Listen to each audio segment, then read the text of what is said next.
Hello friends, welcome to આપનું રસોડું।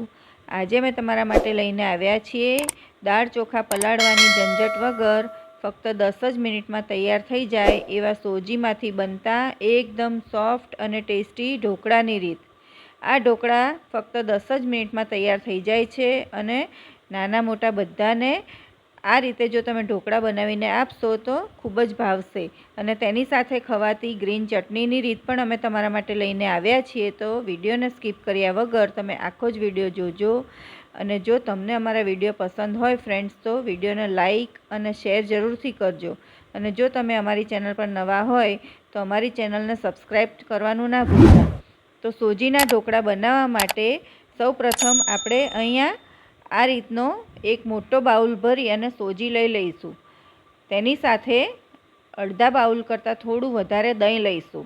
જો ખાટું દહીં હોય તો અડધો બાઉલ લેવાનું અને મીડિયમ ખાટું દહીં હોય તો અડધા બાઉલ કરતાં થોડું વધારે લેવાનું। અને જો તમે છાશ લેતા હોય તો તમારે પાણીની જગ્યાએ છાશનો ઉપયોગ કરવાનો, તો તમારે દહીં નહીં ઉમેરવાનું।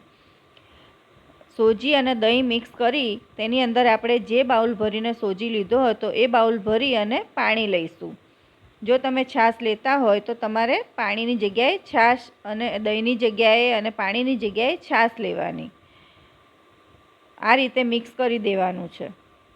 સોજી અને દહીં પાણી બધું જ આવી રીતે મિક્સ કરી દેવાનું। એક બાઉલ સોજીની અંદરથી તમે 2 પ્લેટ ઢોકળા બનાવી શકો છો ફ્રેન્ડ્સ। અને આ એટલા સોફ્ટ અને ટેસ્ટી બને છે કે આ ઢોકળા નાના બાળકોથી લઈ મોટા બધાને ખૂબ જ ભાવશે જો તમે આ રીતે ઢોકળા બનાવશો તો। સ્કૂલો ખુલી ગઈ છે તો રોજ બાળકોને નાસ્તામાં શું આપવું તેના પ્રશ્નો રહેતા હોય છે દરેક મમ્મીને। તો આ રીતે તમે અલગ અલગ નાસ્તા બનાવી અને બાળકોને આપી શકો છો। આ હેલ્ધી પણ છે અને ટેસ્ટી પણ છે અને ફટાફટ બની જાય છે સાથે સાથે। આ રીતે મિક્સ કરી અને આપણે આને અડધો કલાક માટે રેસ્ટ આપીશું। તમે રાત્રે પણ આ રીતે સોજી અને દહીં મિક્સ કરી અને મૂકીને રાખી શકો છો, તો સવારે તમારે ફટાફટ ઢોકળા બનાવવા હોય તો બની જાય। હવે આપણે જેમાં ઢોકળા બનાવવાના હોય એ વાસણમાં પાણી ગરમ કરવા મૂકી દઈશું।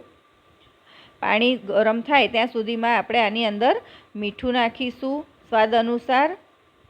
તમને આની અંદર આદુ મરચાં ગમતા હોય તો તમે ઉમેરી શકો છો આમાં, પણ અમે અહીં આદુ મરચાં નથી ઉમેર્યા, ફક્ત મીઠું જ ઉમેર્યું છે અને 1 પાઉચ ઈનોનું લઈ લીધું છે। અહીં તમે બેકિંગ સોડા પણ નાખી શકો છો, જે સાજીના ફૂલ આવે છે એ, પણ ઈનોથી આનું રિઝલ્ટ વધારે સારું આવશે કેમ કે આપણે આની અંદર બિલકુલ આથો નથી લાવવાનો।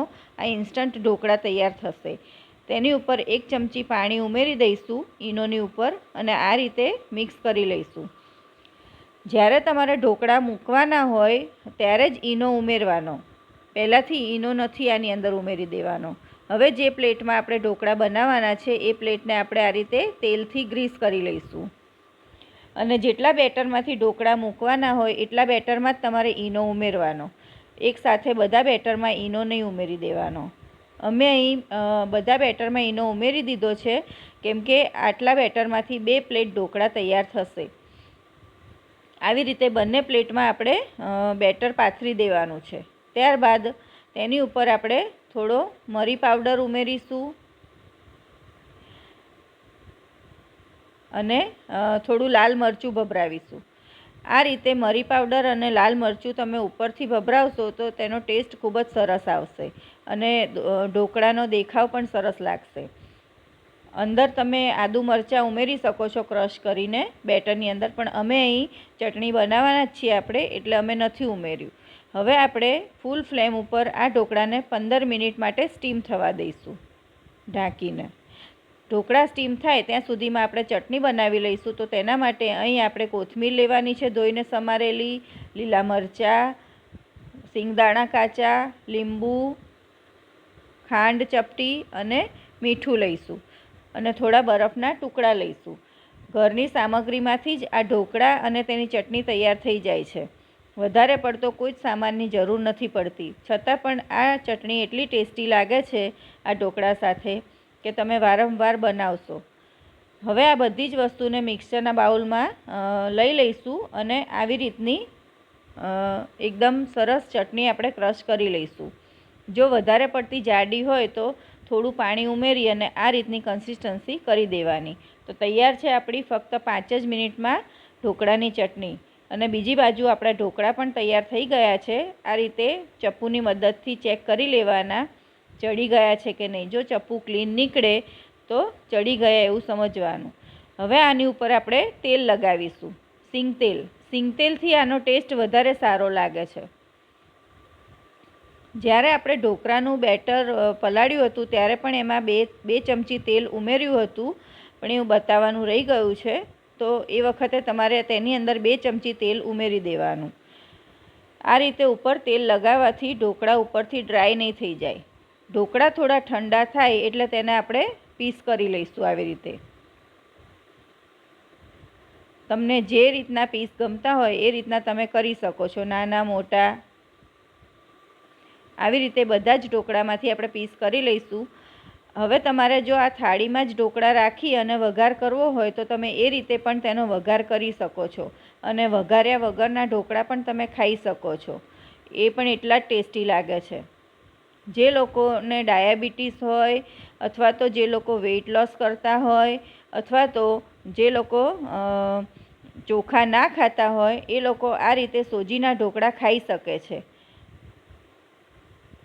ચોખાના અને દાળના જે ઢોકળા હોય છે તેના કરતાં પણ આનો ટેસ્ટ વધારે સારો લાગે છે. જે લોકો ડાયટ કરતા હોય એ લોકો પણ આ રીતે ઓછા તેલવાળો નાસ્તો ખાઈ શકે છે. અને બાળકોને તમે લંચ બોક્સમાં પણ આ રીતે ઢોકળા બનાવીને આપશો તો એ લોકોને પણ ખાવાની ખૂબ જ મજા આવશે. બધા ઢોકળાને આપણે આવી રીતે પીસ કરી લીધા છે. અમે લોકો આ બાઉલમાં રાખી અને પછી વઘાર કરવાના છીએ. તમે થાળીમાં ડાયરેક્ટ પણ વઘારી શકો છો. એના માટે અહીં 2 ચમચી તેલ ગરમ કરવા મૂકી દીધું છે. તેલ ગરમ થાય એટલે તેમાં થોડી રાઈ નાખીશું.